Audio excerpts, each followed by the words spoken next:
तो ऐसा कहा जाता है कि ताजमहल पहले बुरहानपुर में बनने वाला था, ना कि आगरा में।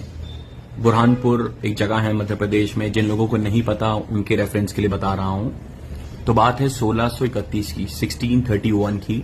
17 जून 1631 को जब मुमताज महल की डेथ हुई बुरहानपुर में, तो शाहजहां ने डिसाइड किया कि एक मकबरा बनवाया जाएगा बुरहानपुर में उनके सम्मान में। तो जिसके लिए फिर जगह भी स्पॉट की गई थी, जो ताप्ती नदी है बुरहानपुर में, उसके कॉर्नर्स पे, उसके किनारे पे फाउंडेशन के लिए, नींव के लिए जगह देखी गई, स्पॉट की गई, सर्वे हुआ।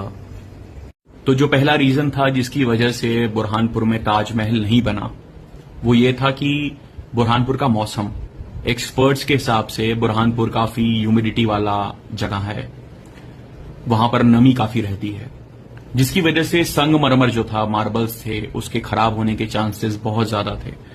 तो ऐसे में जो मकबरा था, जो ताजमहल है, वो लंबे समय तक सस्टेन कर पाए या ना कर पाए, ये एक बहुत बड़ा सवाल था। दूसरा जो रीजन था वो ये था कि ट्रांसपोर्टेशन का इशू, क्योंकि बुरहानपुर में नदी तो है, ताप्ती नदी है, पर वो इतनी चौड़ी और विशाल नदी नहीं है जस्ट लाइक यमुना जी। यमुना जी बहुत विशाल नदी है। तो ट्रांसपोर्टेशन नदी के जरिए, वाटरवेज के जरिए आना थोड़ा फिजिबल नहीं था बुरहानपुर में, जो कि आगरा में आसान था। तीसरा जो रीजन था वो ये था कि मुगल एम्पायर में, मुगल सल्तनत के दौर में आगरा का एक अलग इंपॉर्टेंस था, एक इंपॉर्टेंट सिटी थी काफी। तो शाहजहां भी चाहते थे कि किसी उस दौर की सबसे बड़ी सिटीज में से एक में उनका मकबरा बने।